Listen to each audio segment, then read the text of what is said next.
Hey guys, Ramsey here. Welcome to another video. Today we have a very ambitious project which I've been working on for quite a long time. Hopefully I didn't forget anything, but today we have basically like a conglomerate video. And what I mean by that is early on when I started my channel, people were kind of throwing these ideas at me. Hey, you should do this video, you should do that video. Some of them I kind of took in and I thought they were great ideas. One was sort of talking about fragrances that these big conglomerate brands own, like for example, Puig or L'Oreal, or in this case, Estee Lauder, okay? So today we're not just talking about Estee Lauder, the company, the cosmetic side or the company itself, but all the brands underneath it that have a fragrance line, okay? And I am going to try my best to rank them, which is quite the ambitious task in an absolute bitch. How do you rank a Tom Ford over a Aramis fragrance over a, Frédéric Malle over a Clinique? Oh, and it just goes on and on and on. The problems continue to exacerbate themselves. DKNY, so forth and so on, okay? Missoni, tons of brands. We'll talk about all the brands under the umbrella really quick. So before you go through this video, if you are new to the channel, please keep in mind this ranking is my personal taste, okay? So what I'm going to talk about today, if you ask me tomorrow, my taste very well may change. It's a fun way to talk about a lot of fragrances at once. It's a top 58. I put a lot of work into pulling all these fragrances out, showing them, talking about them on the channel. So I hope you guys really do appreciate the effort and time that goes into these. And I hope you learn something about it, about some of these different fragrances maybe you didn't know about. Maybe you want to put on your to sniff list. Maybe you just learned something about the brand of Estee Lauder. So let's talk about Estee Lauder itself, and it's important to distinguish. This is according to Parfumo, whether we are referring to Lauder the perfumer, the founder of the company, or her cosmetics empire, Estee Lauder Company. Born in New York in 1906, she became enthusiastic about the work of her uncle, who developed the first ointments on a medical basis. She later produced small samples, which she distributed by door-to-door canvassing, hard work, at hotels and parties. Then, in 1946, the time had come for Estee Lauder Companies, the beauty company that set high standards for years to come. With a great deal of commitment and prominent advertisers, she expanded her label and, since 1953, which is the year Youth Dew came out, that's very important, managed to produce more than 70 fragrances. The Estee Lauder portfolio includes, for example, the women's fragrances Estee, which they relaunched this year, I believe, called the Legacy Collection 2024. And Angie very kindly sent me this, I believe, this sample set. So thank you, Angie. And she allowed me with these modern ones to do comparison videos, which at some point we will get to, or maybe we'll do a live stream or something like that. But we will talk about this Estee Lauder's Legacy Collection, they call them, that is actually in coordination or collaboration with Frédéric Malle. Okay, so that's important. So she did things like Estee Private Collection and Modern Muse. The entrepreneur also created men's fragrances such as Pleasures for Men and Intuition for Men. Okay, so let us read about some of the companies that she has underneath her umbrella. Okay, so here's a list of some of the companies. I saved them here. Let's see. Of course, now I can't find it. Let's see. Here we are. Excuse me. Sorry, the RAM is usually very well prepared, but sometimes he needs a moment. Okay, so here is a list of all of the brands under Estee Lauder currently in 2024, according to Parfumo. Aramis, Aveda, Bumble and Bumble, Clinique, Coach, DKNY, or Donna Karan. Donald Trump, which I would still love. Donald Trump has a fragrance that looks like it's in the Lauder for Men bottles, which I would love to own one day. Additions to Parfum Frédéric Malle, Ermenegildo Zegna, Estee Lauder, of course, Flirt, Jo Malone, Kate Spade, Kilian, Kilian, Le Labo, Marni, Michael Kors, Missoni. So what is that? 20 already. MAC, Origins, Ralph Lauren, Rodin, Olio Lusso, Sean John, Smashbox, Tom Ford, Tommy Hilfiger, Too Faced, and Tony Birch. So you can see just how large and how far and how fast that this brand grew. They grew very far and they grew very, very fast. And so what we're going to attempt to do today, I think, is an extremely ambitious project, and that is we're going to attempt to try and rank all of the fragrances either in my collection or fragrances that I have reviewed on the channel. So if I don't own a full bottle, let's say it's something that I reviewed on the channel, okay?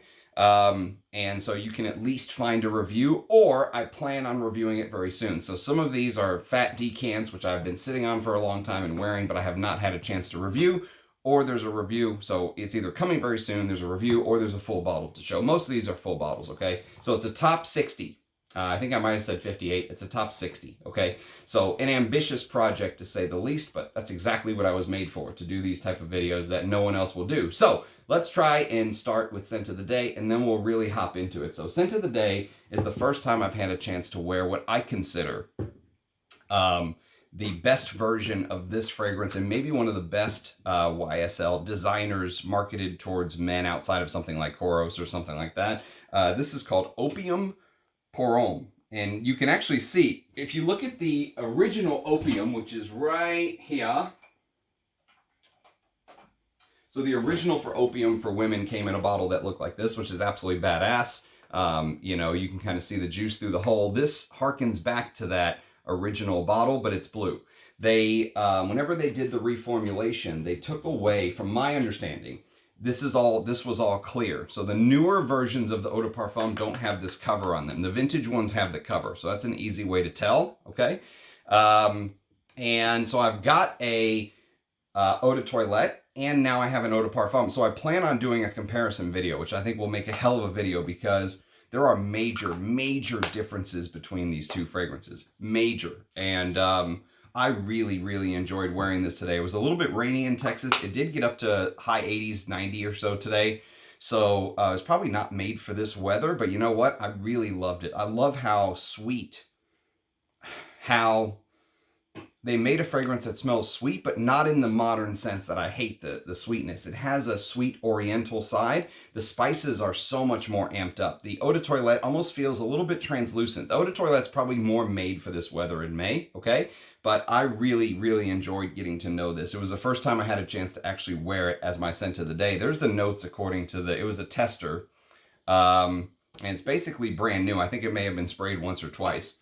The blackcurrant note and the spices in the top, maybe one of the best blackcurrant notes I've smelled in a designer fragrance, okay? So not counting Enchanted Forest or Aventus or anything like that, or the one I reviewed yesterday, King Salute by Grossmith, that had an amazing blackcurrant in it as well. But just designer blackcurrant, wow, this is fantastic.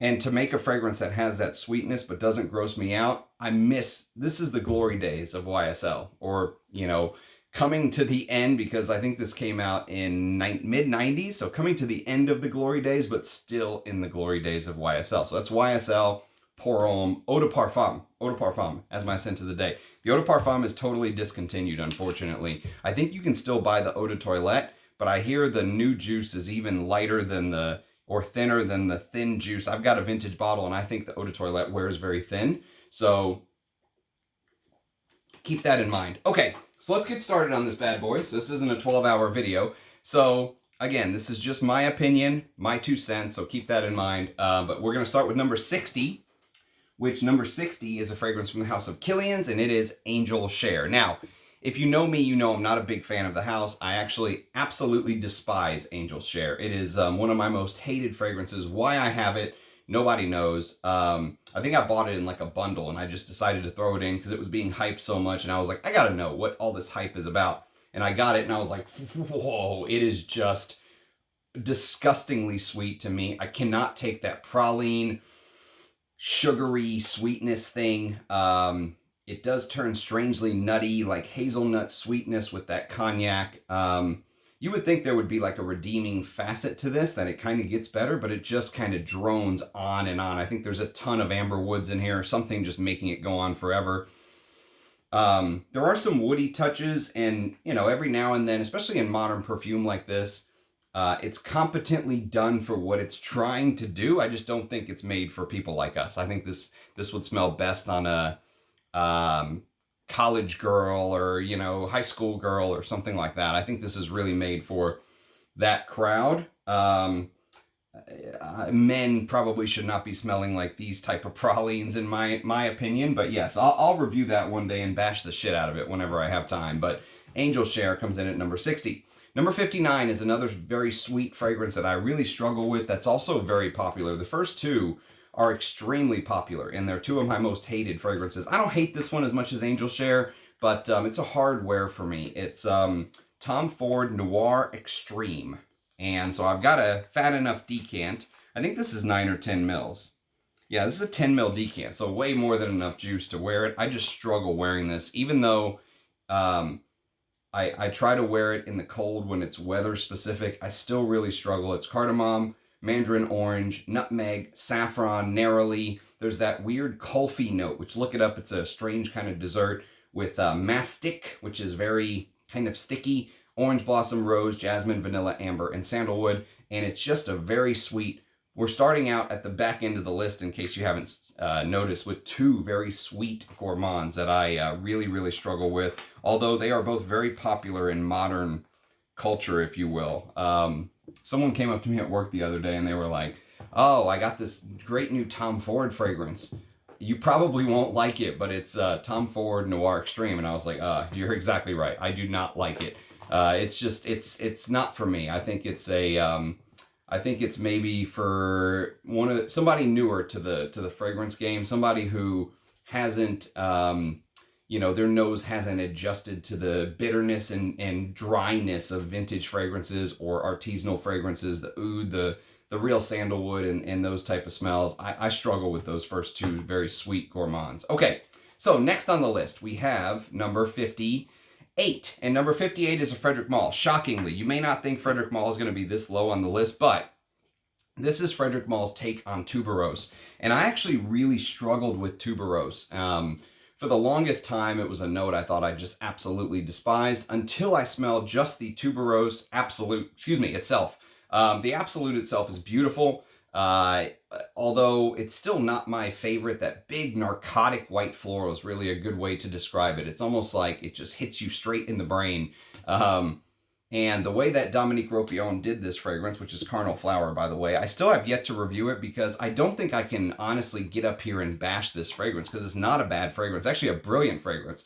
I would say it's probably one of the reference tuberose fragrances. Like if you said, Ramsey, I want to get to really understand tuberose, this has to be on the list. Carnal Flower has to be on the list. The way that he mixed it with the coconut and the eucalyptus, and it kind of brings out that camphoraceous feel of tuberose even more.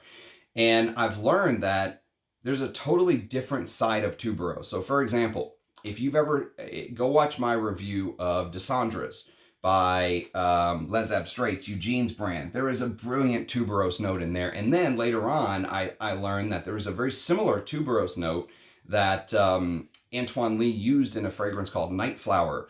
And I like tuberose used in the way it's used in Night Flower and the way it's used in Descendres much more than Carnal Flower. So I can't bash Carnal Flower. I just say it's not done in my style, let's say, the way that I like the tuberose to be done. I would even wear Seville Row by James, Richard James, maybe?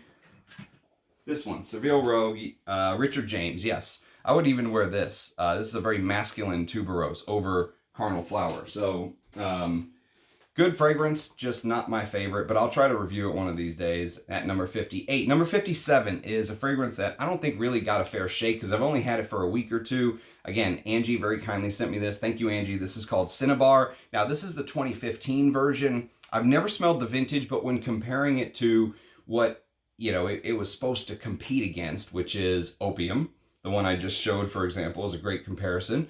Or even something like JHL, which is coming up much higher on the list. This feels a little light, a little floral. Like they tried to hide some of the holes with floral. So it still has a beautiful spice. It has that oriental feel. It's noticeably supposed to be in the same vein as some of these other fragrances, but the 2015 bottle is a little bit different. It just is. I mean, there's no getting around it. They definitely had to go through some sort of a reformulation. I don't even think they list the perfumer.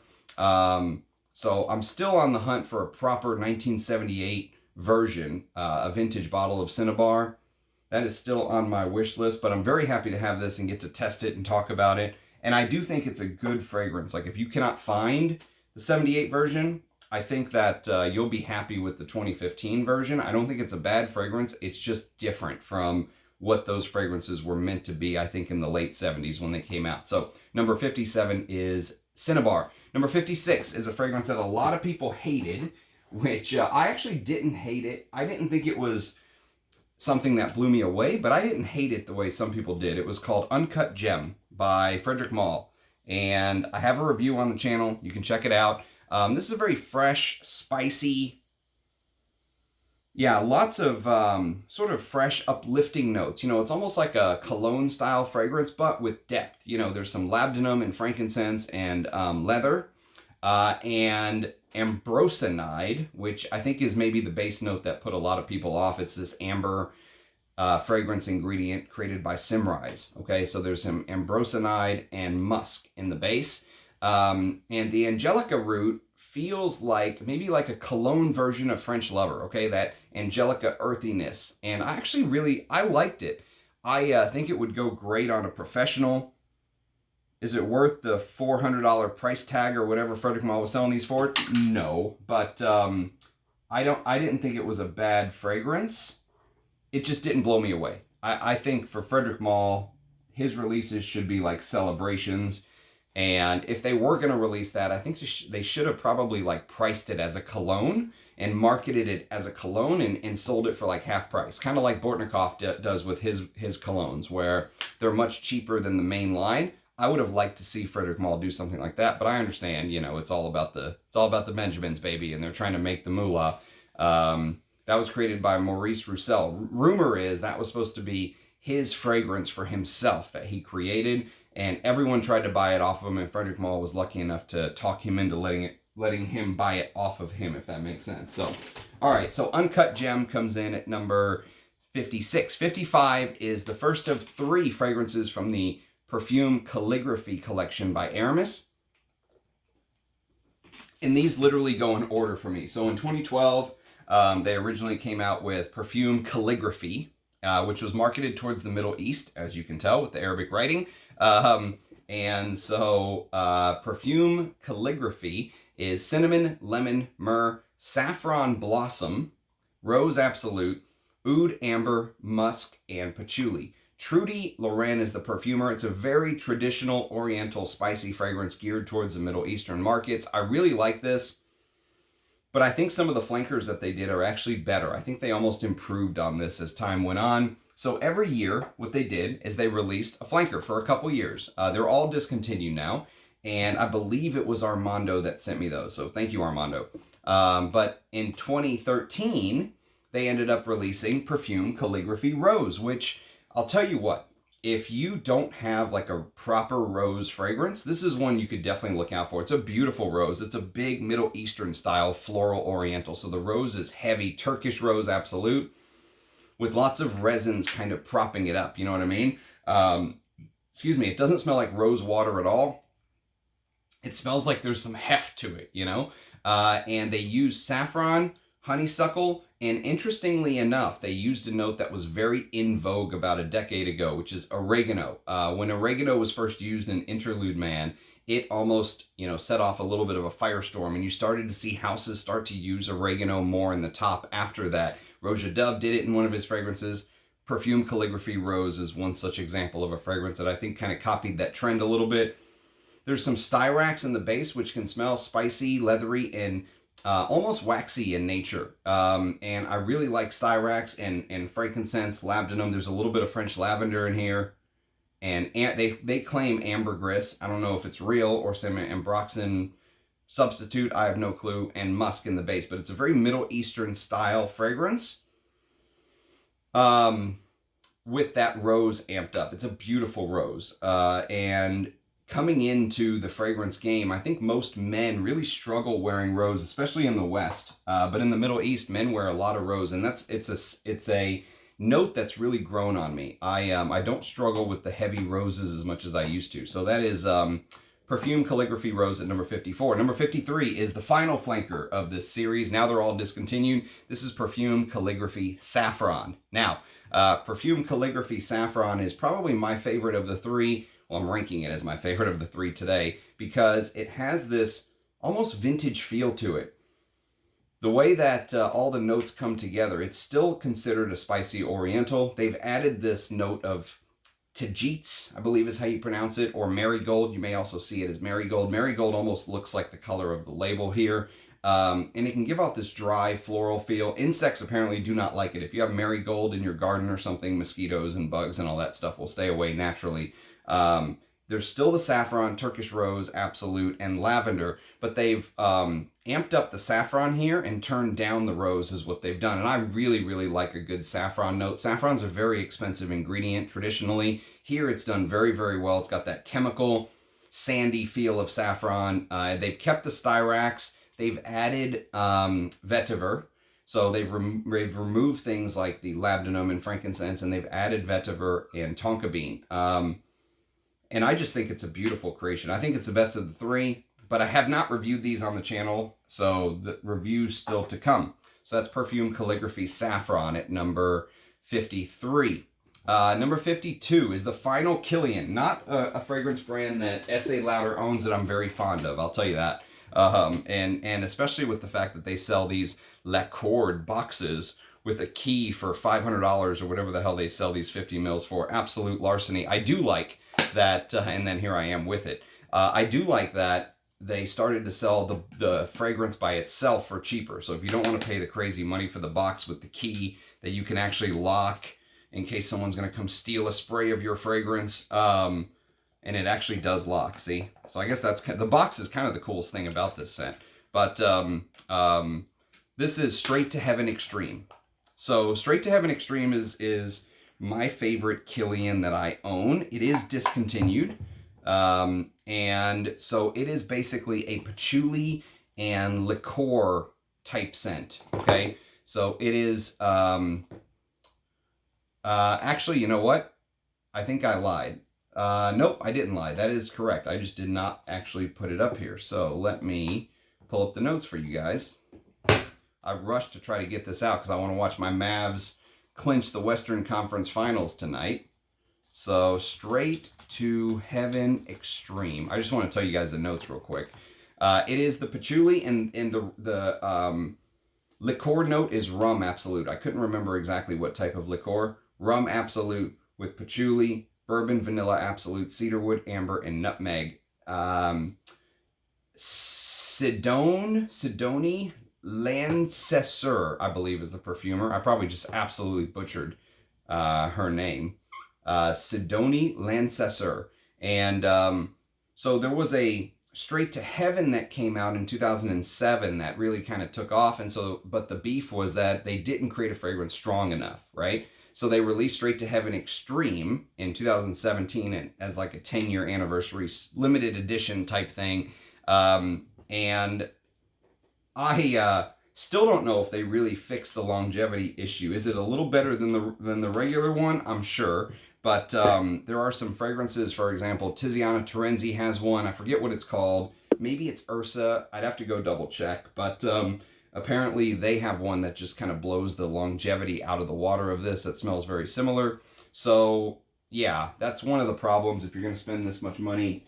Having it disappear after 5 or 6 hours, not that great. But I do like the smell. Straight to Heaven Extreme, I think, is a good fragrance. Okay, number 51 on the list. We have a fragrance from the house of Jo Malone, the only Jo Malone on this list, all right? I know Jo Malone's a very popular house with people that like very light fragrances, so a lot of frag heads are not a big fan of the house of Jo Malone, but this is a very spicy, sweet take on myrrh. Very interesting. It uses Nambian myrrh, apparently, which is a very expensive type of myrrh, and this is called Myrrh and Tonka. So these are the old-looking Jo Malone bottles. This is a 9 ml mini bottle that was very kindly sent to me. I think it's 9 mils. Yeah, it is. It's 9 mils. And so this was very kindly sent to me by somebody off of Mercari. I bought something and they kind of threw this in. Tonka bean, almond, and vanilla in the base. And I really like this, actually. Shocked how much I liked it because every other Jo Malone I've smelled has been so just light and thin and airy and citrusy. This is the exact opposite. This is like the anti-Jo Malone Jo Malone. It's got that earthy, almost sort of licorice smelling myrrh. Very good stuff. I love the sort of fungal aspects that myrrh can give you. So it's Nambian myrrh, lavender, tonka bean, almond, and vanilla. Beautiful stuff. Beautiful myrrh. If you're on a myrrh kick, that's definitely one to sniff at number 51. They did change the bottle now, and it almost looks like this brown, generic brown sort of bottle tone. I really don't like the new bottles. I guess they were trying to streamline things without the sticker on the front. So the new one doesn't look like it has a sticker. It just looks like the writing is just on the bottle. But the brown actually gives off a pretty good representation of what that myrrh smells like in this case. But I think all the Jo Malone bottles are brown now. So at number 50, we have one of only a couple Le Labo fragrances on this list. I only own a decan. I own 0 Le Labo bottles. I'm not a big fan of the house, okay? Although it intrigues me. I would like to smell more. I smelled their oud on my last blind sniffing session. If you go to my live stream and go to the blind sniffs, you'll see the oud fragrance that I talked about there, and I was actually really disappointed with it. I was not too impressed with that oud-like smell that they created. It smelled like tequila to me in the opening. I wasn't a fan, but this one I actually really liked, but it was very floral. So at number 50, we have Myrrh 55. And Myrrh 55, I believe, was their Shanghai city exclusive this year. They do these city exclusives every year. This was the Shanghai one, if I'm not mistaken.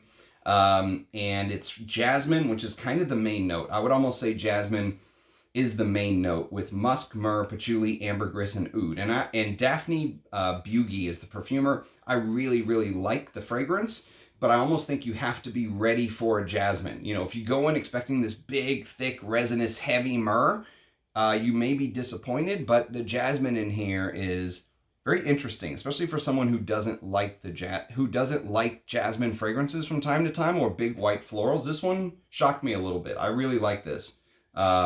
Would I pay $500 for a bottle? You are out of your damn mind. Would I wear it if you gave it to me? Yes, but I do think it would smell amazing on a woman. So Myrrh 55 at number 50. Number 49 is a discontinued Tom Ford that people sing its praises, and I don't know. I'm kind of, I don't think it's like some just because it's discontinued, all of a sudden it shoots up to the greatest fragrance of all time. I think this fragrance has strengths and it has weaknesses. I've yet to review it, but it's called Plum Japonais. And you can see my juice levels like right about here.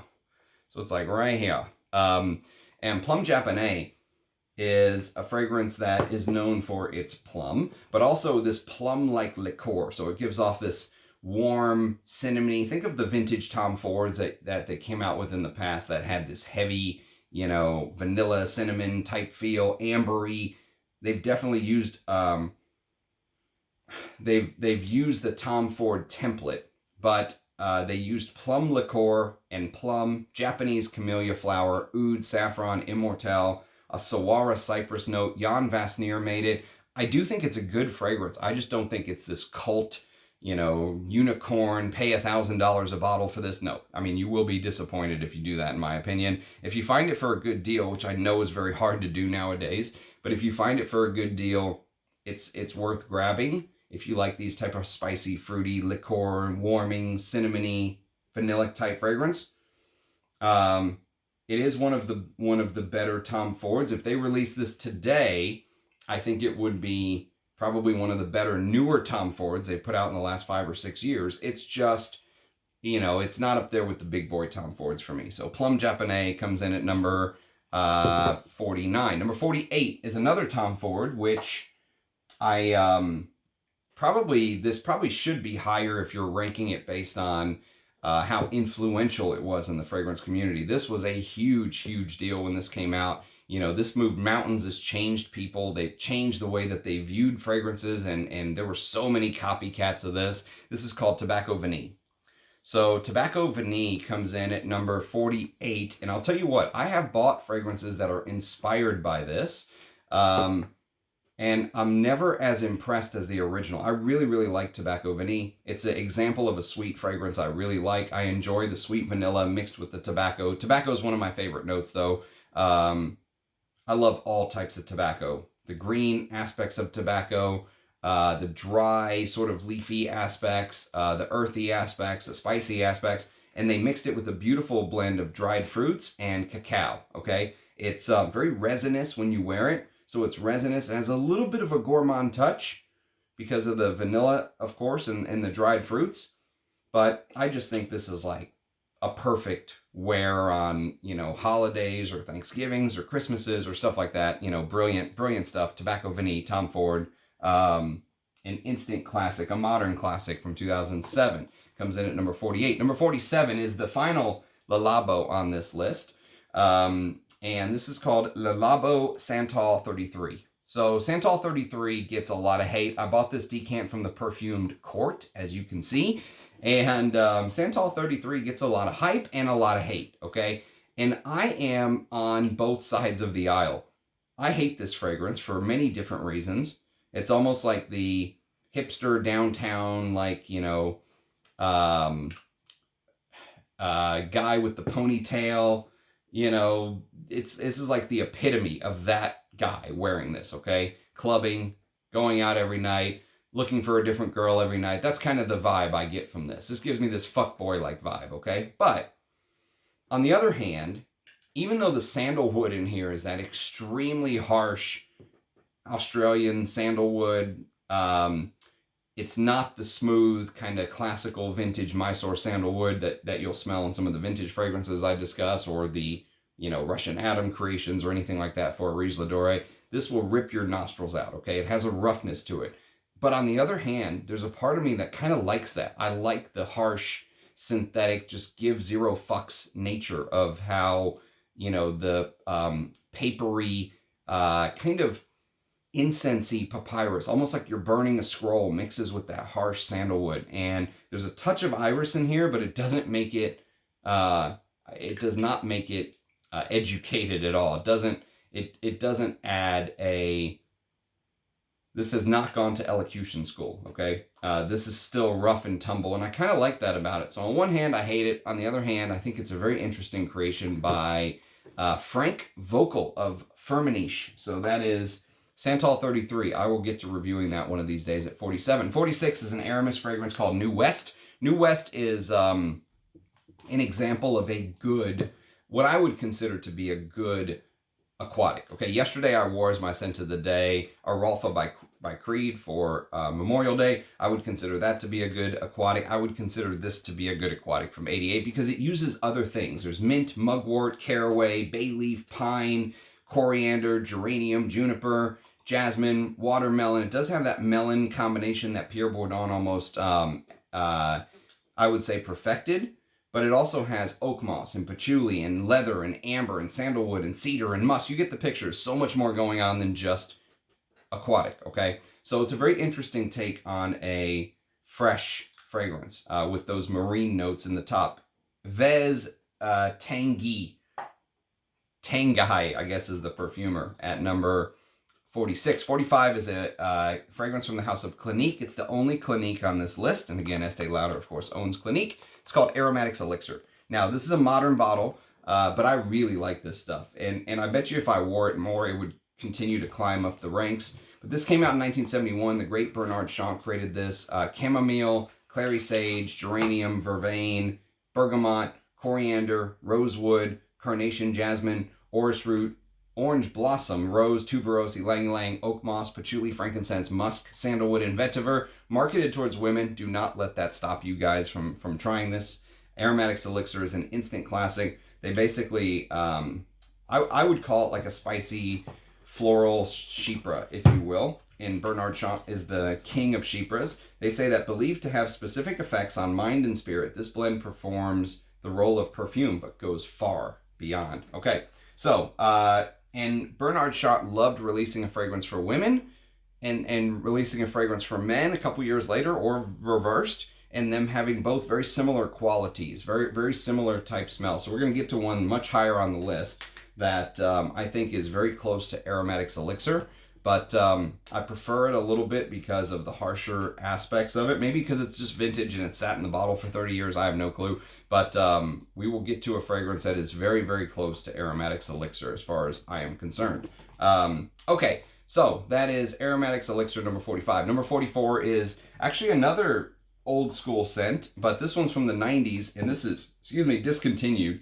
It's from 1991, and it's called Polo Crest. So in that Estee Lauder sort of write-up, if you will, the Estee Lauder blurb, according to that Estee Lauder, where did it go? Here it is. They have Ralph Lauren as one of the scents that Estee Lauder owns. Okay, so I'm including them.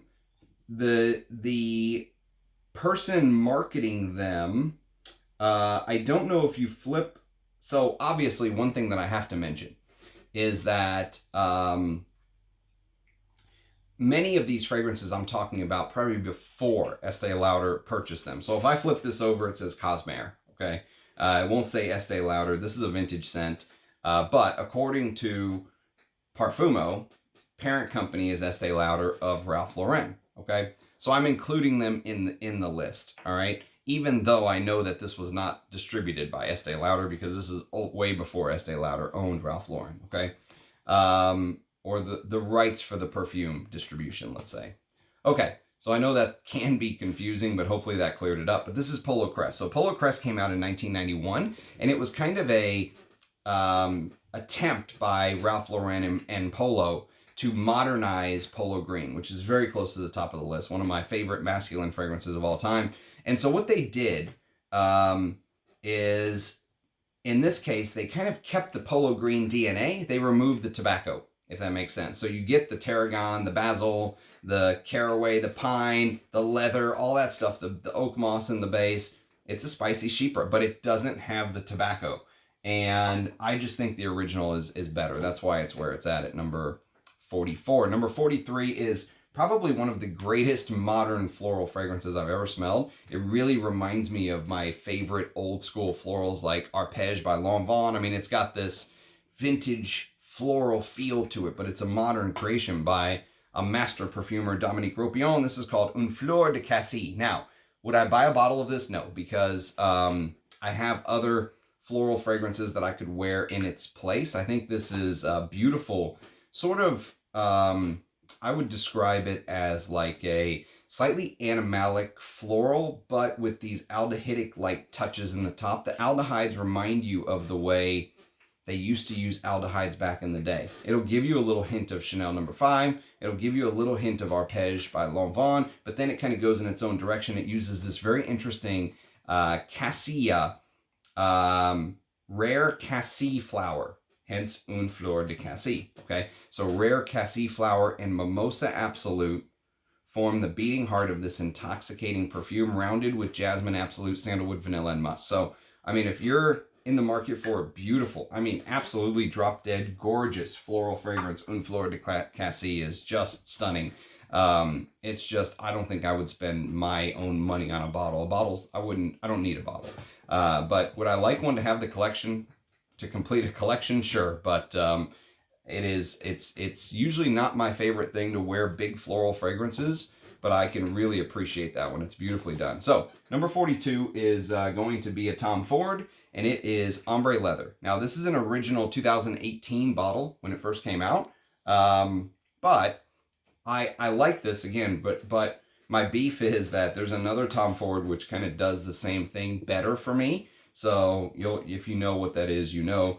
It's much closer to the top of this list than Ombre Leather. I still like Ombre Leather. It's got cardamom, jasmine, sambac, saffron, black leather, patchouli, vetiver, amber, and white moss. Sonia Constant of Givaudan is the perfumer. So they almost did like, I think like a designer take on Tuscan leather.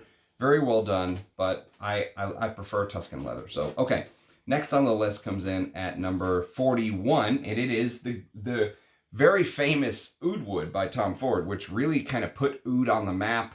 You know, he did it with M7, YSL, it didn't take off, and then he did it with his own brand. And you know what? Kudos to him for sticking with something. He knew he had something special, even though Yves Saint Laurent didn't like the path he was taking them with things like M7. He stuck with it, and man, I mean, he created like a cultural shift. Oud was very big in the Middle East for hundreds, maybe thousands of years. They've used it. in religious ceremonies, and they burn it as incense and all different types of things. But here, this is a synthetic creation of oud. I don't think Tom Ford or Estee Lauder would claim there's real oud in here. I don't think they would. If they do, believe them. Okay, if they're going to go on record and say there's real oud in here, fine, there's real oud in here. But this smells like a oud substitute creation. Of course, I have an entire video on that topic on the channel, so you can check it out. But that is oud wood, and you can see I wore this shit out of it. I really did like oud wood, and I like these type of fragrances. I like real oud. I like synthetic ouds. I like them both. I can kind of go everywhere in oud wood, but oud wood to me, more than just the oud accord, it is cardamom and it is rosewood. Those two notes really jump out to me. And two of my favorite kind of spices, very woody, spicy, modern, created in 2007, again, turned into a cultural phenomenon. Oud wood at 41. Number 40 is a tobacco, not my favorite tobacco from the house. There's another tobacco I rate much higher than this, but I do like this. It's called Havana by the house of Aramis. And Aramis dominates the top of this list, by the way. Top 10, you're going to see a ton of Aramis fragrances. So we're going to see a couple here in the back. You saw the Aramis Middle Eastern collection. You saw New West. Now you're seeing Havana. But in the top of the list, Aramis absolutely dominates. It is probably one of my favorite Estee Lauder brands. It was a brand made for men. Rumor is this whole gentleman's collection is discontinued, even though Parfumo says it's still available. Apparently there's bottles of this going for hundreds on eBay already. I don't know what's going on with this collection. But as of now, it still says it's being marketed by Estee Lauder. So I guess if you can find these bottles, these newer bottles, for 20 or 30 or 50 bucks, still buy them. Buy all of them if you can. Buy all the ones I'm going to talk about in this collection if you can. But this is aldehydes, basil, bergamot, green notes, caraway, mandarin orange, tarragon, tobacco, carnation, cinnamon, fir, jasmine, geranium, lily of the valley, leather, amber, patchouli, musk, oak bark, sandalwood, vetiver, tonka bean, and vanilla. Nathalie Feistauer and Xavier Renard created this. And you know what? I think this is maybe one of my favorite Nathalie Feistauer creations, along with Honor Man by Amouage. I would love to smell Eau de Merveille one day by Hermes. I haven't smelled that one yet, but Nathalie Feistauer, I think this is one of her best from 1994. Very spicy, very spicy, woody take on tobacco, and very unique. I bet you if you wore this as your scent of the day, it would really stand out. I really, really like Havana, but there's another tobacco from Aramis which kind of has my heart, which we'll talk about later on. Okay, next on the list is a Frédéric Malle. We're going to see a ton of Frédéric Malle start hitting this list. This is called Geranium Pour Monsieur. So this is a Dominique Ropion, and Geranium Pour Monsieur is a beautiful, minty, fresh wear for summer. Very fresh, very green. There's a lot of notes like ambroxan, rhodinol, fluorozone, anethol. So there's a ton of these kind of synthetic creation oils. Anethol apparently is a component of several essential oils put together. So it kind of defines the scent of aniseed, or anise, if you will. Ambroxan, we've talked about ambroxan before. Rhodinol is a fragrance ingredient used in flowery scents. So it resembles rose and geranium, and it has this wax-like green aspect. And fluorozone is a IFF ingredient. I think they're all IFF, if I'm not mistaken. I think Dominique Ropion has to use IFF. But it's said to have a clean and green scent reminiscent of a fresh ocean breeze. So all of that mixed with a beautiful Chinese geranium, which I have no clue what the difference is with regular geranium. That mint and peppermint note is pretty prominent. So I like it. But there are other Frédéric Malles that, as you're going to see, are ahead of it. So that is Geranium Pour Monsieur, number 39. 38 is a fragrance from the house of Missoni, and this is called Missoni Uomo. This is a very unique take on a leather. Okay, so if you like old school leather fragrances, I would urge you to try to find a bottle of this. You can find them at a great price still. It's a very spicy leather. Lots of clove and galbanum. The clove, galbanum, and the sort of ambergris, I think, in the base with that cistus, that cistus labdanum and wisps of frankincense make this a very strange, very, very strange creation. So again, they own the house of Missoni. Estee Lauder did not own Missoni when this came out. It was distributed by Orlane, I think, Jean d'Albert Orlane. But I'm including all of the brands that are under Estee Lauder now in this video, just as a fun video. Again, as a fun video. But don't be that guy that's like, no, that wasn't Estee Lauder in 1983. It's like, I know, dude. We're going off of Parfumos. What if you actually click on, it is being marketed by Estee Lauder companies. It will show you all the companies under the umbrella of Estee Lauder right now, as of today.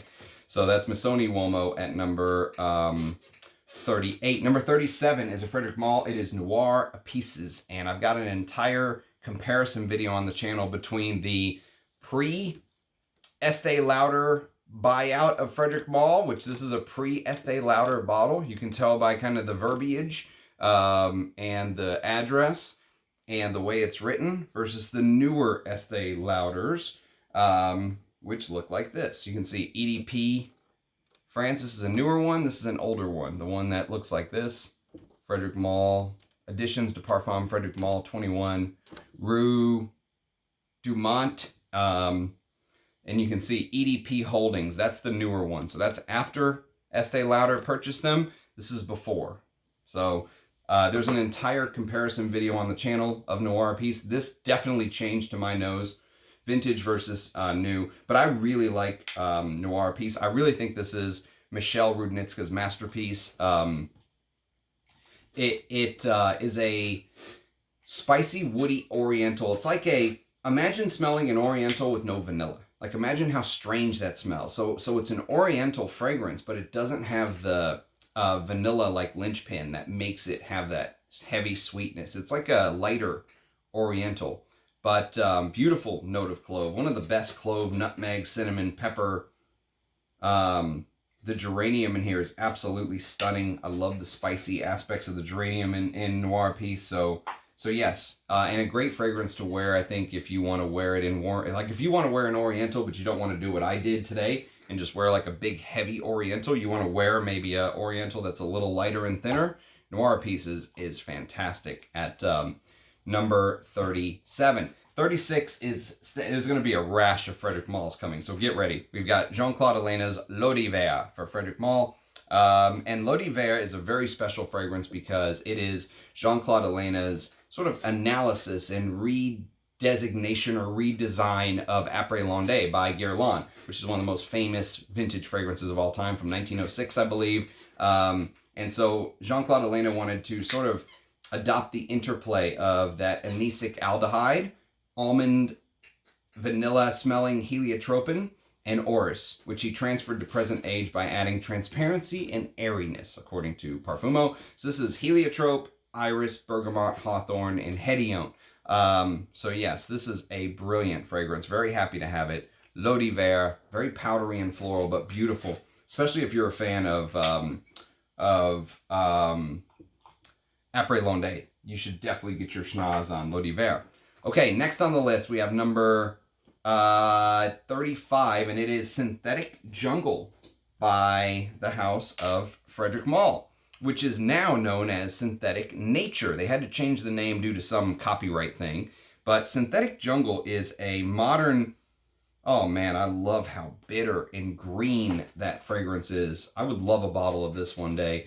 Apparently it's a Anne Filippo release, okay? And so this is lily of the valley, jasmine, patchouli, basil, blackcurrant, hyacinth, stearinol acetate, and ylang ylang, okay? But it's supposed to kind of harken back to the days of the green 1970s. So if you think of things like number 19, think of Private Collection, which is on this list, just very, very high at the top. It'll give you an idea of Synthetic Jungle, but like in a Frédéric Malle version. Very, very well done. I really, really rate Synthetic Jungle. And I've got a review on the channel. You can check it out. Okay, number 34 is a vetiver fragrance from the house of Frédéric Malle. I love this stuff, by the way. And Rachel, one of the Rachels, very kindly sent this to me. So thank you, Rachel. This is Vetiver Extraordinaire by Dominique Ropion. And basically, this is a very spicy take on vetiver. Lots of pink pepper, and I get black pepper. I don't think there's black pepper listed, but I get black and pink pepper with bitter orange, bergamot, Haitian vetiver, cashmeran, which kind of smooths everything out. Kind of, you know, like my shirt. Gives it that kind of type feel. And cedarwood, sandalwood, oak moss, and musk. A big fan of vetiver extraordinaire. Beautiful for the spring. Beautiful, beautiful vetiver at number 34. Number 33 is a fragrance from the house of Michael Kors. And again, they own Michael Kors distribution rights according to Parfumo.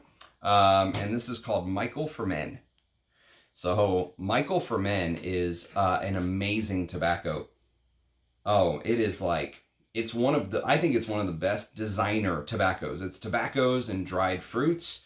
It's just absolutely beautiful. I believe Harry Fremont is the perfumer here. So if you're a fan of tobacco, I would urge you to try to find the original Michael for Men from 2001, I believe.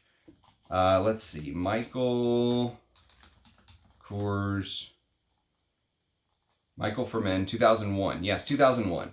So Harry Fremont is the perfumer, and it's got that star anise, suede, so it's like suede, tobacco, dried fruits. Those are the main notes. And that star anise in the top, the spicy star anise with some tarragon, which adds that anisic-like smell. Oh, there's also a plum note. It's just beautiful. Harry Fremont de Firmenich. This is one of his best, one of Harry Fremont's best. Michael by Michael Kors at number 33. Number 32, back to Frédéric Malle. We've got a matte cap bottle of Musc Ravageur. And I am a huge fan of this stuff. It's funny, they used to put an expiration date on these. This says my bottle expired May of 2016. So good thing I don't believe in expiration dates. But Musc Ravageur, oh God, very, very good. Some say it kind of takes that Shalimar kind of DNA and modernizes it. I could see that. Although obviously it's much muskier into the dry down. I would prefer Shalimar if you gave me a choice.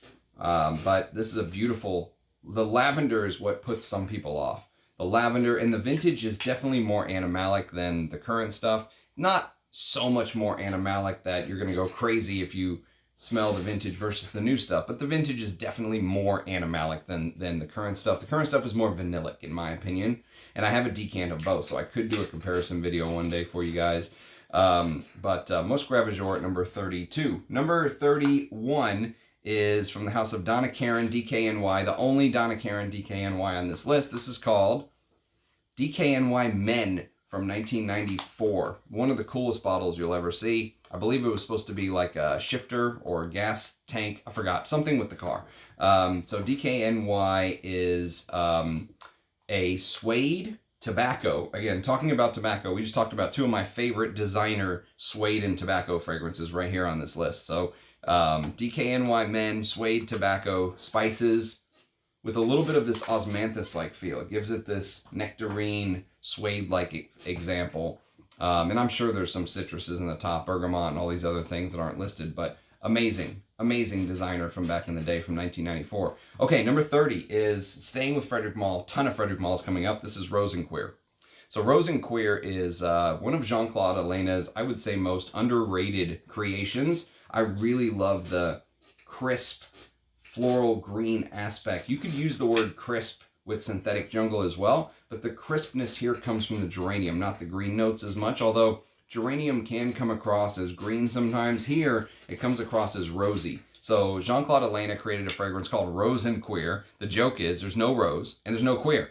There's no leather, there's no rose, because there's geranium that he used, and for the leather combination, he used, I guess there is isobutyl quinoline note, which gives that leather-like feel, but it's not the type of leather people were expecting. I think this whole fragrance is not kind of what people were expecting. The rumor is it was supposed to be rose and queer and oud, and Jean-Claude Alena said, I'm not doing the oud, so they just decided on rose and queer, and I think it's I think it's one of the greatest geranium fragrances ever created. If you want to focus on the note of geranium, that's some special stuff. So number 29 is maybe a shocker for me. One of the fragrances that literally I was not expecting how much I would like this. I love this fragrance. It's an original Frédéric Malle bottle. This is what they used to look like, by the way.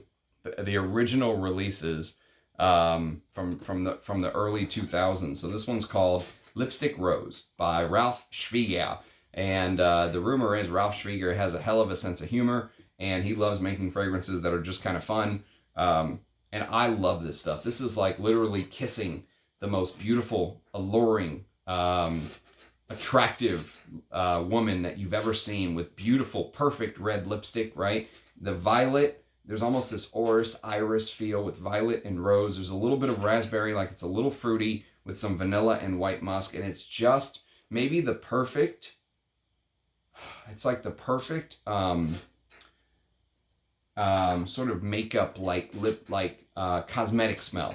You know, everyone talks about Dior Homme having that cosmetic-y iris. Yes, but this is like the perfect example of cosmetic lipstick like fragrance I've ever smelled. So Lipstick Rose is just such a fun fragrance, very alluring, beautiful stuff. And the rose is gorgeous in there. Okay, number 28 is a modern fougere, in my opinion. And it is called Music for a While. So Music for a While shows that you can still be kind of artistic and creative and do something new. Even today, when it feels like everything's been done, they did take pineapple, which is, of course, everyone instantly talks about Aventus. Does it smell like Aventus? No, but it does have a hell of a pineapple note. Actually, if you just extract that pineapple note, the pineapple note here I think is better than the pineapple note in Aventus. I'll always love Aventus. Aventus is probably the reason I'm talking to you today on YouTube. And so this is a fruity, sweet take on a fougere because it has this beautiful lavender. Rich Mitch says the same lavender as Beau de Jour. I don't know. I don't have a sample of Beau de Jour to compare, but it's got patchouli, amber, labdanum, and vanilla in the base. It does feel like a very modern, I don't know what you would call it, neo-fougere, modernized fougere, whatever it is, updated fougere. It's, and the pineapple juice almost smells like it's sticky, like you left it on the counter, you know, and it got sticky. There's definitely a sweet aspect to it, but I don't mind it. There are some sweet fragrances that I think are done well. That's one of them. Okay, number 27 is a classic, one of the great all-time chypres by the House of Estee Lauder. This is called Knowing. So Knowing was created by, according to Parfumo, Knowing was created by Ellie Roger, okay?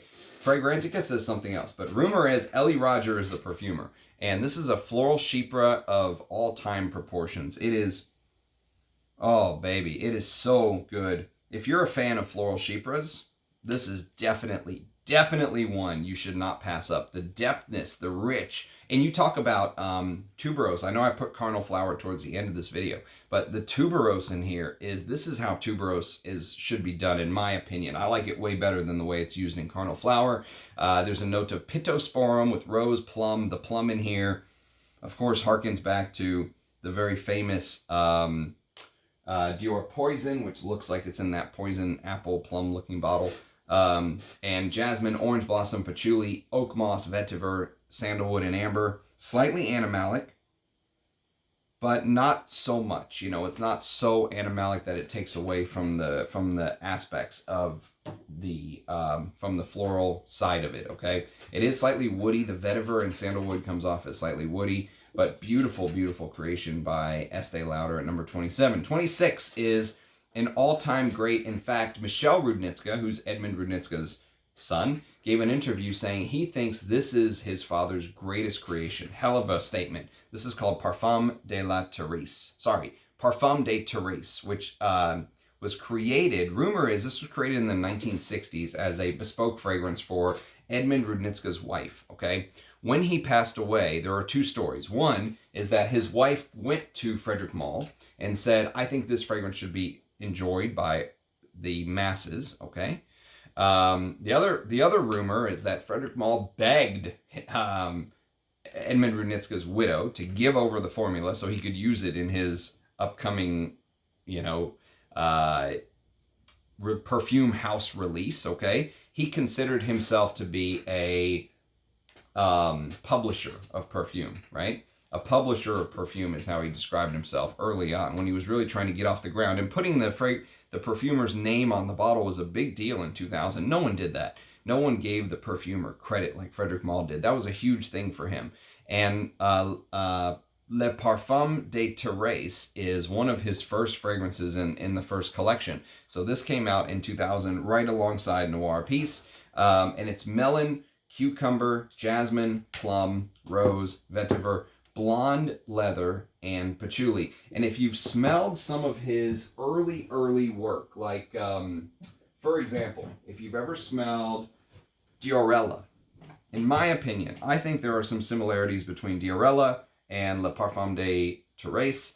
I love them both. I almost think I like Le Parfum de Thérèse a little bit better because it is a leather chypre, okay? But it's done in this style where you can see just how far ahead of the curve Edmund Runitska was to the pack. You know, he was playing with materials like that melony, cucumber, almost watery, not aquatic, but almost watery feel that other perfumers wouldn't play with until the late 80s, early 90s, right? This was the 60s. He created this for his wife, rumor has it. So he was so far ahead of his time, such a visionary. It's a fruity, floral, leathery chypre. That blonde leather note in the base is very, very unique. And when you smell things like Cuir d'Ange, right? And you smell the white leather feel of Cuir d'Ange, angel leather, and you smell the blonde leather in this, you can totally see, especially since Edmund Runitska was Jean-Claude Ellena's teacher. Jean-Claude Ellena was one of Edmund Runitska's pupils, Pierre Bourdon being the other. And you smell that blonde leather note, and you can almost see these connections, these different crazy connections. This web that's tangled through the fragrance world is very, very interesting. Okay, so Le Parfum de Thérèse at number 26. Number 25 is one of my favorite green scents. I love this fragrance. It's very outdoorsy. It reminds me of being in nature. It's called French Lover, or as some bottles say, depending on where you buy it. In America, I believe they sell it as Bois d'Orage. Overseas, it's French Lover. So this is a Pierre Bourdon, and it is galbanum, pimento, Florentine iris, angelica, vetiver, cedar, frankincense, musk, and patchouli. And what's so amazing about this is I get a connection to Royal Oud by Creed. And Royal Oud was done by Julien Rasquinet. Julien Rasquinet was a pupil of Pierre Bourdon. So you see how Pierre Bourdon was a pupil of Edmund Runitska, and then now you have Julien Rasquinet, a pupil of Pierre Bourdon. You can kind of see how the pupil takes after the master. And here, man, what a beautiful opening. That green galbanum, the sort of, spicy but very earthy angelica comes through. The vetiver is beautiful. It's just, it's literally like being in nature. It's so beautiful. Such a lovely scent. I love the woodiness as it dries down. It's a beautiful Frédéric Malle. Okay, number 24 is a Tom Ford that came out in 2017. And it feels like it got discontinued a year or two later. It did not last long. People were calling for its discontinuation when it first came out. This is called Tom Ford Noir Anthracite. Noir Anthracite is a creation by Henri Blanc, and this is a very spicy, woody. It's one of the fragrances I will reference as a reference Sichuan pepper note. This and Journeyman are two Sichuan pepper fragrances definitely to get your nose on. But the big thing is the galbanum tuberose combination, okay? And that galbanum tuberose combination, you smell it in Dissandras, right? But this has this petrichor concrete-like patchouli smell, okay? It's beautiful for gray, rainy days, and it dries down to this woodiness that I think the details of this fragrance and the way it wears the patchouli is very heavy to my nose, and the dry down, very spicy, very woody, very vintage in feel. So I mentioned Dissandras, which takes after an Aramis fragrance we'll talk about here later on. But I think this should have been in a private blend line. They never should have released this in just a general line. It should have been in a private blend, in my opinion. I think if it was in a private blend, it would still be going strong today. Just my 2 cents, but I love that stuff. Sad it's discontinued. Anthracite. Number 23 is a Frédéric Malle. This is Monsieur, one of my favorite patchoulis of all time. I love Monsieur. Monsieur, period, by the way. by Bruno Jovanovic, the first fragrance released after Estee Lauder purchased Frédéric Malle. So here it'll actually say EDP France Holdings, and you can see the newer packaging right there. So Monsieur is, rumor has it that this is 50% patchouli, which is an insane amount, an unusually high amount, high concentration of patchouli at 50%.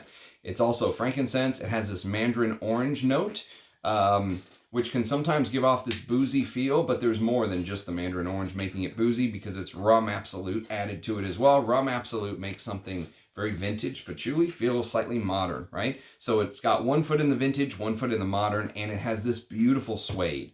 I did a This Is Not a Top 10 ranked suede video. You can check it out. This was very high on that list. I love Monsieur. Huge fan. I love the smokiness. The green, earthy, scratchy patchouli turns smoky into the dry down. It's just very masculine, and it's a huge fragrance. Great for cold weather. Big fan of Monsieur. All right, number 22 is a fragrance that I was not expecting to be such a big fan of, but I ended up absolutely loving and adoring this fragrance, and I forget who sent this to me, but someone sent this to me as a gift. It was a very kind gift. Could have been A2. Could have been my buddy that sent me, he sent me a bunch of fragrances, like L'Oud by Tower. Jeff. I believe Jeff was his name. Could have been Jeff, could have been A2. But this is called Tom Ford Extreme, and it is discontinued. It is extremely discontinued. Tom Ford Extreme is extremely discontinued, which is very sad, because this is a creation by Pierre Negrin and Claude Durr. Claude Durr went on to do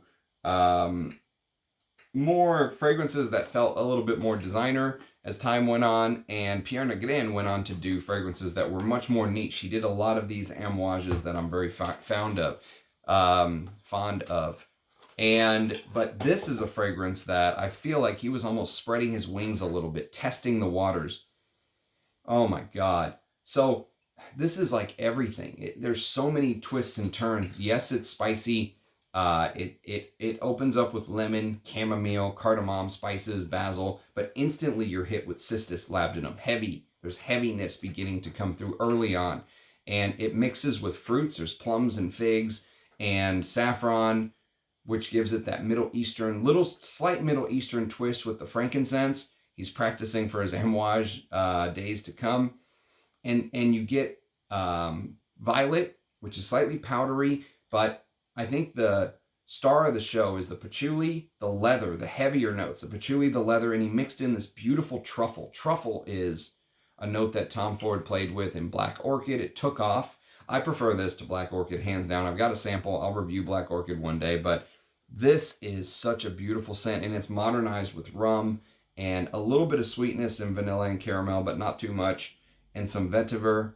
Balsam fir makes it slightly have green touches from time to time. What a fragrance. I mean, it's smoky, it's leathery, it's got the earthy side of the truffle and patchouli. It is a fantastic fragrance that I also think should have been in a private blend bottle. These two feel like private blends to me. Some of the modern private blends that are coming out, they don't feel like they're deserving of the private blend name. Those two feel like private blends. So sad to see Tom Ford kind of also going down, but that is the trajectory. Okay, number 21 is a fragrance from the house of Estee Lauder, of course, and this is called Lauder for Men. And if you just want to go buy a new fragrance, you don't want to mess with a vintage, okay? I can highly recommend the modern of Lauder for Men. Rumor is they're discontinuing it, but Lauder for Men is a 1985 release, okay? And it is a spicy, woody fragrance that has this sort of green fougere-like feel. It is so just aromatic and bright in the top. It has this bright lemon, mandarin orange thing with spices, okay? There's sage and cardamom. So it's very bright and citrusy, but just a ton of oak moss in the base and vetiver. And, you know, it feels like you're smelling something that is like you're seeing through green tinted glasses. You know, it has that feel, but it has that beautiful citruses in the top. Now, What I did is I put that at number 21, and I put Metropolis, which is discontinued, at 20. I really went back and forth between these two. I struggled. I just put this here because, honestly, it's discontinued and it's a little harder to find. These are a toss-up for me. I love them both. The fact that this was quite the hunt made me put it one step higher on the list, but honestly, ask me tomorrow, Lauder for Men could be at 20 and this could be at 21. But there's a live stream Rich Mitch, me, and Jonathan did together on my channel. It looks like three ducks kind of giving you the middle finger on a platter spinning around. And so we talked about finding the last three bottles of Metropolis at this place. And Metropolis was a flanker to Lauder for Men. It came out in 1987, so 2 years later. I'm not sure who the perfumer is, although Bruce Boxleitner was the advertising campaign, the American actor who advertised it. And they've tried to freshen it up. So imagine taking Lauder for Men and maybe trying to freshen it up with this ambergris that adds this slightly salty vibe. Beautiful ambergris-like smell. Amber and ambergris, but it keeps the green notes, it adds some of the fresh notes, and it adds this peppermint note. So really made more for the warmer weather.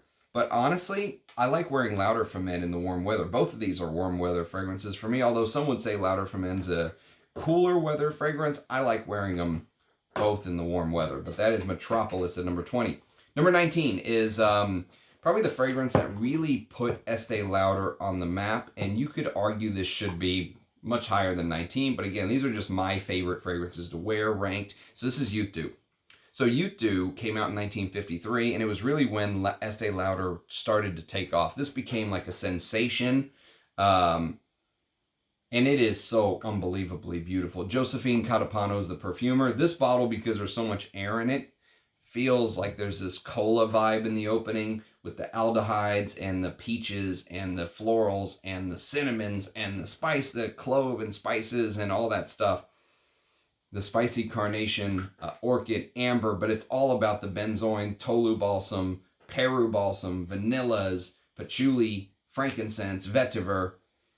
And this sold as a bath oil too. Many women from the early 50s bought the bath oil. They put it in the bath. The smell became kind of very well known. And this was like one of the biggest hits of the 50s for women. And it's still to this day, they're still producing it. So that's Youth Dew, which is very underrated. Very, very underrated at number 19. Number 18 is one of my favorite ambers of all time. It is Amber Absolute.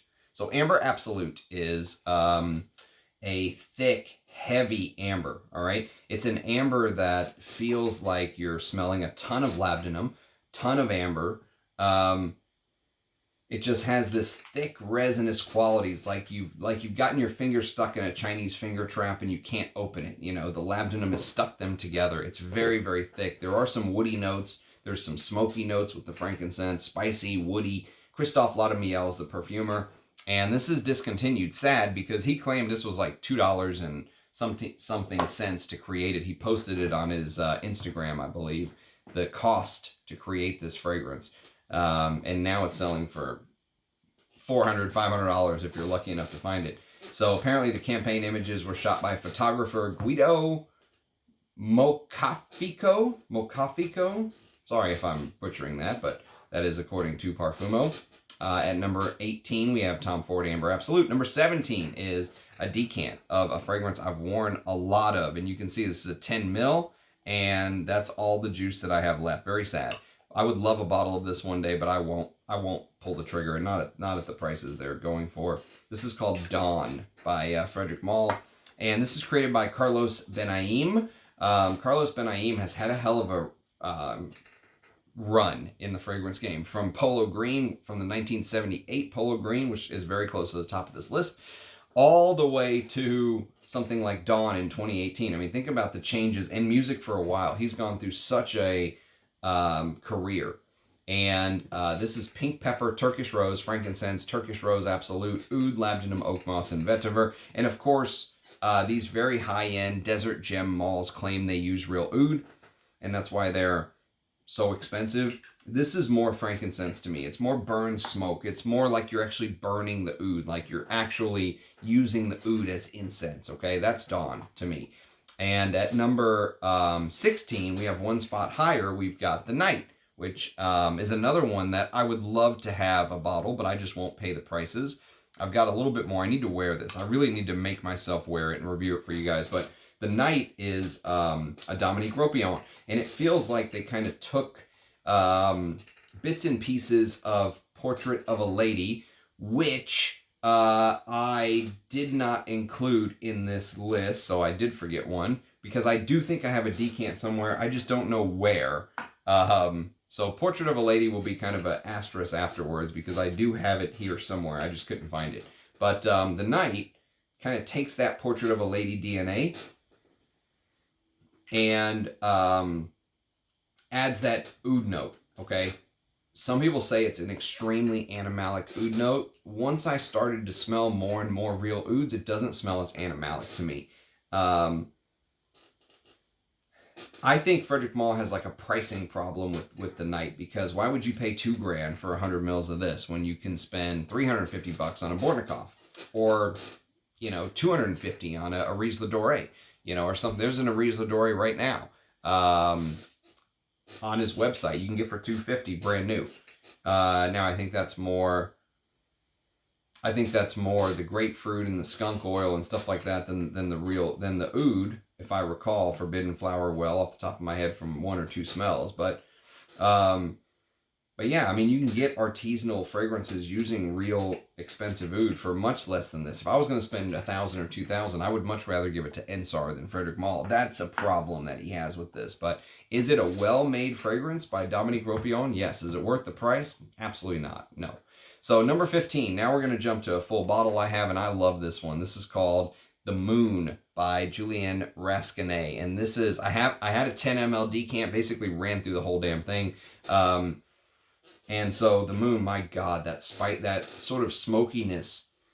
Oh, it's like a beautiful raspberry, lychee, red currant. So you have that very interesting top, fruity, heavy oriental, but smoke. So it's like you're smoking hookah.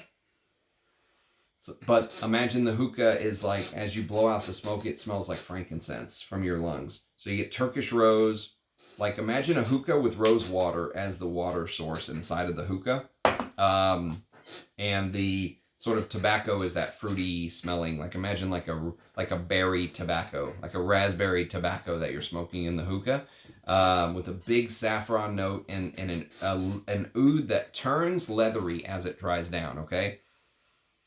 Oh, how beautiful. Absolutely stunning. I love the Moon. So that is, and it's a huge fragrance at number 15. Number 14 is a Tom Ford. I just recently reviewed this within the last week or so. This is called Vert d'Encens. And I said on the video, I got a hell of a deal because the guy told me that his daughter stole the Tom Ford top and glued it to her phone. And he was like, I'll give you a good deal because of that. And I was like, I don't give a shit about Tom Ford's stupid little logo on the top. I want the juice inside. So I got a steal on this. But Vert d'Encens is discontinued, sadly. It literally means green incense. There's an entire review on the channel that I'm actually very proud of. I really put time into that review. So check it out. If you like green, resinous, incensey fragrances, this is one you should definitely put on your list. This is one of the better private blends from 2016 onwards, let's say. Wow, what a creation. I mean, for me to rank it where it is shows you how much I love green Vert d'Encens. Okay, number 13 is one of my favorite Frédéric Malles of all time. I rank this as my favorite Frédéric Malle on my This Is Not a Top 10 or Frédéric Malle Family Portrait ranked, and this is Promise. I love Promise. Promise is a gigantic fragrance. Promise is so huge. And you know what? It's apple, pink pepper, rosemary, Bulgarian rose, Turkish rose absolute, clove, cypriol, labdanum, patchouli, ambroxan. So the thing is apple is not, you can't get any essential oil from apple, so it has to be created by the perfumer, right? But this is a beautiful apple smell in the beginning. Oh, but the cypriol, the reason that this is the cheapest desert gem is they've used a ton of cypriol instead of real oud, but that doesn't bother me because a lot of times I don't feel like, you know, a lot of these fragrances are using huge amounts of oud anyway. It just doesn't feel like that to me, right? If I'm going to go down that kind of rabbit hole, I'd rather just swipe my arm with real oud, in my opinion. So this does just as good of a job for me as something like the Moon, which claims to have real oud, right? And I just love what Dominique Ropion did with Promise. It is just, God, it puts a smile on my face every single time I wear it. I am a huge fan of Promise. So that's number 13, Promise. Number 12 is from the house of Aramis, and this is Aramis 900. So earlier I mentioned Aromatics Elixir, right? Aramis 900 and Aromatics Elixir definitely share some similarities, okay? And Aramis 900 is coriander, green notes, bergamot, rosewood, lemon, rose, geranium, carnation, jasmine, lily of the valley, orris root, patchouli, oak moss, civet, sandalwood, and vetiver. Again, Bernard Shaw created this. It is an absolute rose. It is a chypre with a rose heavy tint, a floral tint, okay? The rose, and it's a dark rose. This is not a soft, delicate. This is a dark, harsh, almost like a rose growing somewhere you wouldn't expect it to grow, like by the side of a very hot highway, or like in a desert, but in a chypre form, not in like a modern Louis Vuitton desert rose way, but just a deep dripping red, heavy rose with a lot of patchouli, and that animalic civet can make this challenging to wear for some people. I absolutely love it. Huge fan of Aramis 900. Apparently, even the modern stuff is still very good from what I hear. But number 12, Aramis 900. Number 11 is one of my favorite fragrances that highlights Tuscany. It used to be called Etruscan, and I recently reviewed a fragrance called Etruscan Water by Francesca Bianchi. You can check that out on the channel, but this is called Tuscany per Uomo. And the vintage bottle had this kind of star. Well, the real vintage bottle was called Etruscan, not Tuscany anyways. But if you can find one of my bottles or sooner, I would say go for it. Again, the new one is good, but from my understanding, it does not have the heavy leather that Tuscany per Uomo has. Oh man, the citruses are so beautiful in the top. Lime, bergamot, and lemon, and the anise adds this sharpness that you get from Azzaro pour Homme that was in the late 70s. This is in the early to mid 80s, 1984. So that sharp anise, the way it just kind of cuts through everything like a knife, like a butter knife. The tarragon amplifies the anise. The lavender in here is just stunning. I love this creation. I mean, I really think that this is so beautiful. And now we're getting into the heavy hitters, coming up to the top 10. So that was number 11, Tuscany per Uomo. Number 10 is a Tom Ford. There's a couple Tom Fords in the top 10. This is one of them. This is Tobacco Oud. So Tobacco Oud, rumor had it that it was going to be discontinued, and now they're still putting it out. Thank God they didn't discontinue it. But it's tobacco, oud, patchouli, sandalwood, with a little bit of a sort of, I would say, like liqueur tint, okay? And it's so, I mean, it literally has that Amber Absolute sort of ambery DNA, labdanum heavy ambery DNA with a lot of patchouli and stuff like that. And they've added the tobacco, the oud, and that liqueur note kind of on top is what it feels like. But I love Tobacco Oud. It is fantastic stuff, and very happy to have this bottle. The way to tell old Tom Fords is the number on the bottom is written in gold. So if it's written in gold, it's a vintage bottle. So yes, next on the list we have number 9.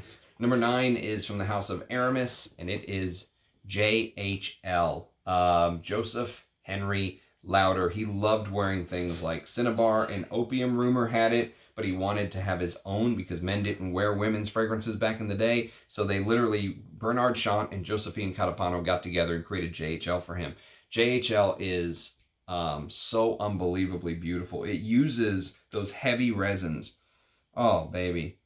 Oh, my God. And you know who was the king of aldehydes? He was the king of chypres, but he was also the king of aldehydes, and that is Bernard Chant. Bernard Chant used aldehydes like no one I've ever smelled before. He was a master at putting aldehydes in the top. And I know there's all different types of aldehydes, but the way he used aldehydes in the top of his fragrances, bar none. Straight master. Bernard Chant goes straight to the Hall of Fame as far as I'm concerned. And this fragrance feels like it took this, if you smelled Lagerfeld Classic, how that orange line just kind of runs through it. Yes, there's orange in the top, which adds a little bit of a sweetness. Orange is a sweeter citrus, right?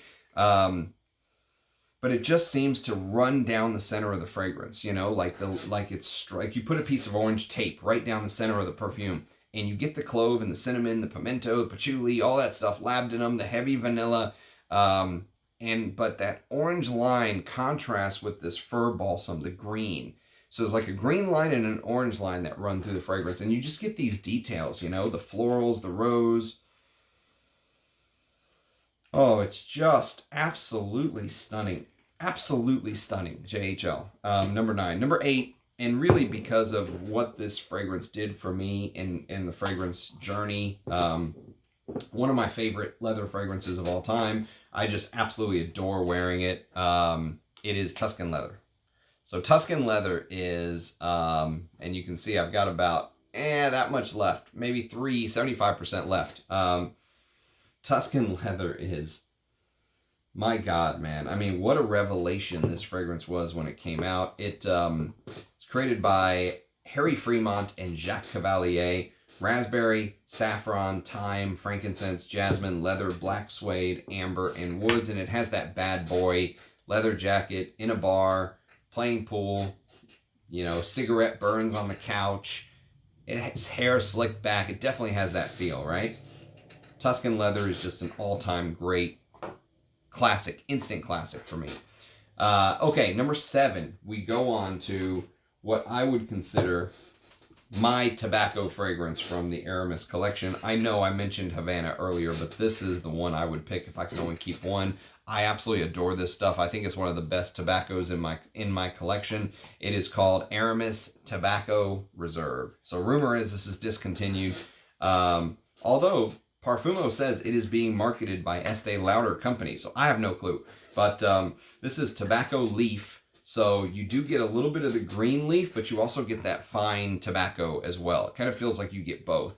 With tonka bean, but it's not super sweet. Like, you know, some tobacco, it's just like tobacco and sweet vanillas and, you know, tonkas and stuff like that. Yes, this uses tonka, but it's not super sweet. It allows the tobacco to be tobacco.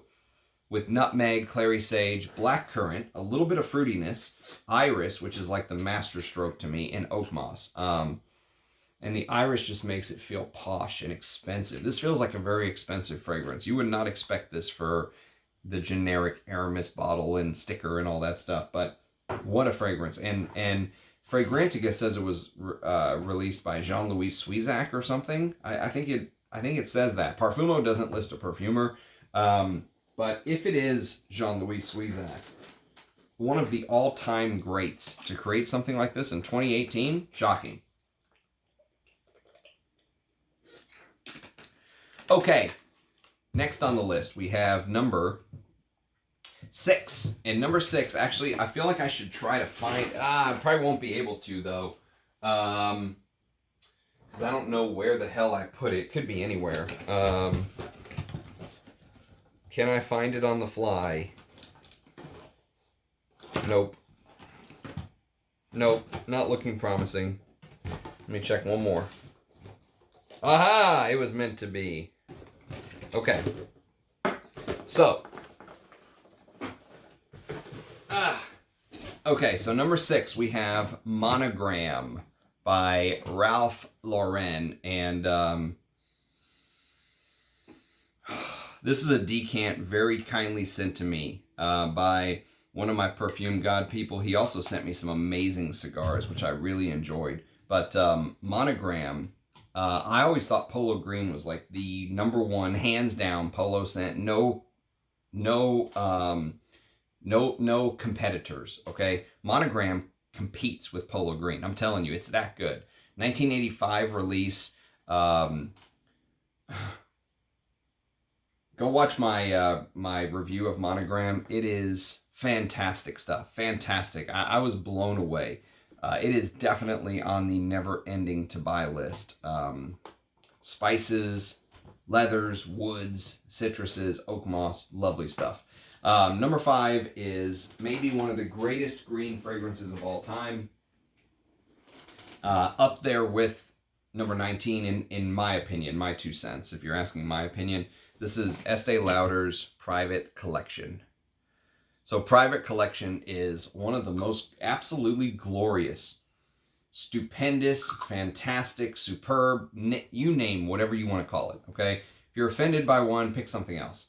Private Collection is out of this world good. It has probably the best honeysuckle note I've ever smelled. It's got this honeysuckle,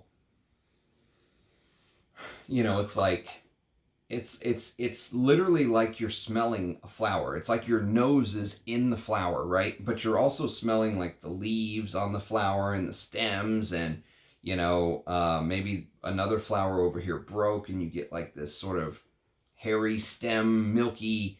Sometimes when you like break a milkweed, it has a little bit of that sort of creamy, milky aspect to it. There's a little bit of that in here as well. It's floral, it's green, but the sandalwood in here is so smooth. It's unbelievably smooth. I think the sandalwood adds to that milky character because it's probably Mysore from the old days. If you have a vintage bottle, it's probably Mysore sandalwood, so it adds. Mysore sandalwood can feel buttery and creamy and milky, and it can have this spongy texture to it. It's literally like you're like I have a Tempur-Pedic bed, right? So imagine like that foam feel. That's what the Mysore sandalwood feels like, and you get it in here with the most beautiful citruses and florals and a little bit of coriander on top. It's just to die for. Private Collection is unreal. One of the best green fragrances of all time. And then we've got number 4. Number 4 is another of what I would consider one of the greatest green fragrances of all time. This is Devon. So Devon is a green chypre targeted towards men. I need to review this bad boy. I talked a lot about Dissandras being like modern version of Devon. Okay, Devon was created by the great Bernard Chant, the chypre master. Okay, so he used galbanum, the resinous green sticky galbanum with mugwort, stone pine needles. I mean, this is like being in a forest. It's so beautiful, and it's got depth to it. There's labdanum and leather and oak moss. I mean, proper chypre stuff, right? But you know what? I would wear this no problem in the heat. In the summer, I think this green touch, even though it's very woody, spicy, works great in summer. So Devon, on my 2 review list, definitely would be a Vintage Hall of Fame review. Okay, number 3, Polo Green. This is a Cosmere bottle. I have a Warner. I've got a Cosmere. Polo Green is, it's what a man should smell like. I grew up smelling Polo Green on everyone, I feel like. All the men around me, whether it was my barber, barbecues, going to neighbors' houses, teachers, men smelled like Polo Green back in the day. And I just always associated that green, tobacco, leather. This is what men should smell like, not the praline we started with in the beginning. Polo Green, one of the all-time greats. By Carlos Benaim, one of the all-time great careers. Number 2 is Aramis from 1964. This is also a leather chypre created by Bernard Chant. I absolutely love Aramis. It's got, it has this sort of, the cumin in here jumps out, the spices, the artemisia. It's just, there's a clover note in here. There's myrtle, there's cardamom, and the way they built the leather note is with castoreum. So it's like a castoreum leather. It's an animalic leather, but I just absolutely love Aramis. There's green touches to it. Bernard Chant's just an absolute madman, brilliant. And you know what? If you love Aramis and you've never smelled number 1 on my list, I would highly, highly, highly urge you to try and find a vintage bottle. I think it's one of the greatest fragrances of all time. It is Azure by Estee Lauder. I've got the Pure Fragrance Spray, and I've got the Pure Fragrance Spray of these two, both Pure Fragrance Spray. And maybe that's sort of giving me rose-colored glasses, but man, this is, my God. I mean, it is, it just, I can't even speak. It is so good. I'll try to review it one of these days. I feel like I really have to try to do it justice. It almost feels like, you know what's crazy? So Aramis came out for men in 1964. This came out in 1969 for women. I actually think this is harsher, maybe harder for most people to wear. I love it more though, because like if you say, what does oak moss do in a composition, Ramsey? Show me an old fragrance that used a lot of oak moss that I want to understand what it does. If you took one sniff of this, one sniff, you would go, I get it. I 100% get it. I understand now why modern perfume is at a disadvantage constantly. They'll never be able to make up what is lost in this. It is just, maybe they can and they just don't want to. I don't know. But I've never smelled anything like this in modern perfume, ever. You know, you could make the case that there are bits and pieces of Bandy in here. You could make the case that Diaghilev is a straight kind of shot from this. It's, the depth is really, I think, what gets you. Like, if you've only smelled modern perfume and then you smell something like this, I mean, I don't think anyone who is who takes fragrances seriously could smell some of the modern stuff and then smell this and not get exactly what I'm saying. You know, the depth and the thickness and the richness and, oh my God. I mean, what a fragrance. So that's my number one. So I know this is a little bit of a fun exercise. You could pick holes in it, you know, and say, well, they didn't own that brand back then, or they're not licensing this brand at the time it was released or whatever. But it's a fun way to talk about a conglomerate house. And honestly, I think Estee Lauder does a better job than most at giving their houses they own their own sort of ability to go their own way. Now, they may slowly chip away at the freedom that they give those houses. Maybe that's why Frédéric Malle is stepping down. Maybe, I have no clue. Maybe he has a health issue and he just wants to go spend time with family. I have no idea. Maybe he's just tired of it. But it feels like they allowed the houses that they bought to continue having their own aesthetic, right? Their own culture. They didn't completely strip it away like L'Oreal feels like they do to me. So yes, I hope this was a fun video for you guys. Let me know what you think. I appreciate everyone watching. A top 60. So as always, cheers. Have a great night. Catch you next time. Bye-bye.